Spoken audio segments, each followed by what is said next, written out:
Hey everybody, this video is called Reflecting Christ's Birth Foretold, and today we step out of our Passthrough study in 2 Samuel. I know we're going to be wrapping that book up this week, but today it is Christmas Eve for those who observe Christmas, and being Saturday and everything, I want to go over, as we've been studying through the Old Testament from the start of the year back in the book of Numbers through 2 Samuel now, I want to look at Christ's birth foretold from the Old Testament.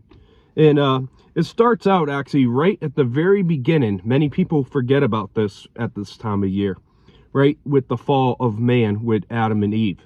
And in Genesis chapter 3, it says in verse 15, "And I will put enmity between you and the woman, and between your seed and her seed. He shall bruise your head, and you shall bruise his heel." And so right at the book of beginnings, when mankind fell into the temptation in the Garden of Eden, we see that God promises that a deliverer would be born to a woman, or some people interpret it as virgin there, who would be victorious over the serpent. In the book of beginnings, it shows us that God would rescue his people after the fall of man, that God already had a plan in place to set man free from their sin through the death and resurrection of his son. And the next verse I want to look at is Micah chapter 5.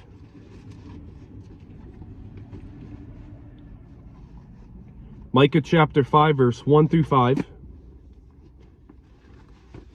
It says here, "Now gather," verse 1 through 5, "Now gather yourself in troops, O daughters of troops.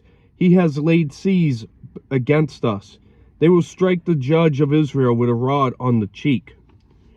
But you, Bethlehem, Ephrathah, though you are little among the thousands of Judah, yet out of you shall come forth to me the one to be ruler in Israel, whose goings forth are from old, from everlasting.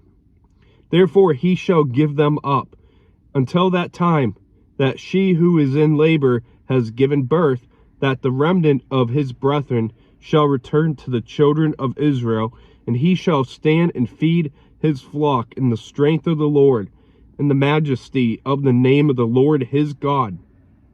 And they shall abide, for now he shall be great to the ends of the earth, and this one shall be peace.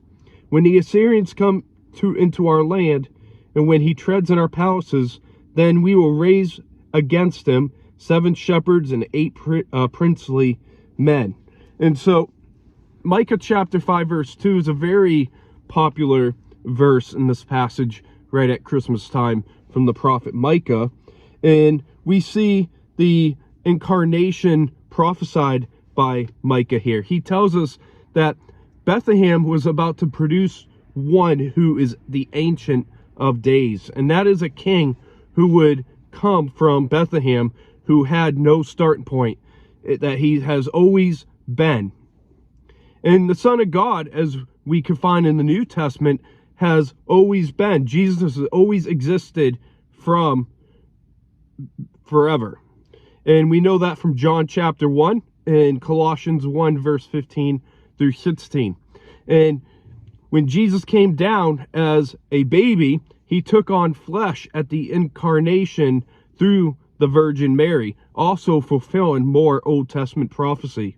And Jesus is the shepherd king. And I want to look at Isaiah chapter 9.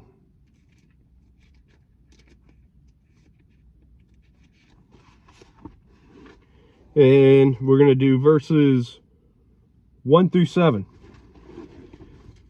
It says, "Nevertheless, the gloom will not be upon her who is distressed. And when at first he lightly esteemed the land of Zebulun and the land of Naphtali, and afterward more heavily oppressed her by the way of the sea beyond the Jordan, and Galilee of the Gentiles, the people who walk in darkness have seen a great light, who have dwelt in the land of the shadow of death. Upon them a light has shined. You have multiplied the nation and increased its joy. They rejoice before you according to the joy of harvest, as men rejoice when they divide the spoil. For ye have broken the yoke of his burden, and the staff of his shoulder, the rod of his oppressor, as in the day of Midian. For every warrior's sandal from the noisy battle, and garments rolled in blood, will be used for burning and fuel of fire. For unto us a child is born, unto us a son is given, and the government will be upon his shoulder, and his name will be called Wonderful Counselor, Mighty God, Everlasting Father, Prince of Peace. Of the increase of his government and peace there will be no end, upon the throne of David and over his kingdom, to establish it, to order it and establish it with judgment and justice from that time forward, even forever. The zeal of the Lord of hosts will perform this. And so the prophet Isaiah also speaks about the coming Messiah's birth. And God's people, when Isaiah was saying this, God's people were in a very dark place with circumstances and judgment. And Isaiah, he prophesies that you are going to have this king, coming savior, who's going to be born. And just a few chapters before that, Isaiah 7:14, the prophet Isaiah also stated, Therefore the Lord himself will give you a sign. Behold, the virgin shall conceive and bear a son, and shall call his name Emmanuel.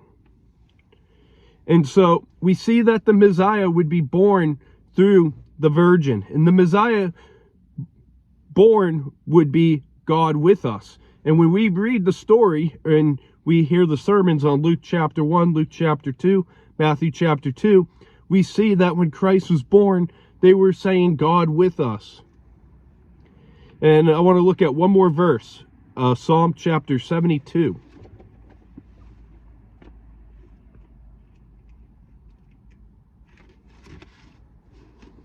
Verse 10 and 11 says, The kings of Tarshish and of the isles will bring presents. The kings of Sheba and Seba will offer gifts. Yes, all kings shall fall before him. All nations shall serve him.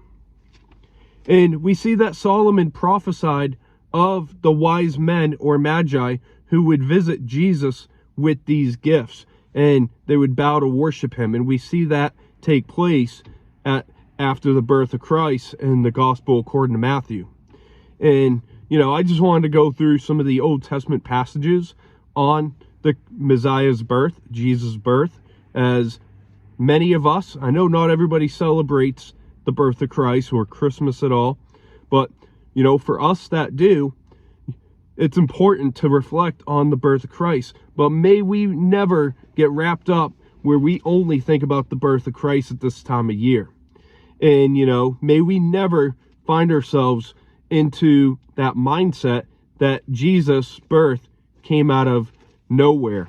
And there's another verse I want to read from the New Testament here. I believe it's Acts chapter 4, verse 27. It says, For truly against your holy servant Jesus, whom you anointed, both Herod and Pontius Pilate, and with the Gentiles and the people of Israel, were gathered together to do whatever your hand and your purpose determined before to be done. And throughout the scriptures in the New Testament on the doctrines of election, we see that God has chosen us before the foundation of the world, and that God had predestined Jesus to die in our place. And, we can celebrate the birth, but we need to remember the ultimate mission of why Jesus came. And, so I just wish your family and your loved ones a Merry Christmas if you observe it. If not, happy weekend. But tomorrow, obviously, is Christmas. I won't be doing any videos tomorrow. I know I often get told you always seem to do videos on the holidays. But tomorrow, I promise no video. Have yourselves a Merry Christmas, and we'll see you next week as we're going to wrap up our study in 2 Samuel. God bless.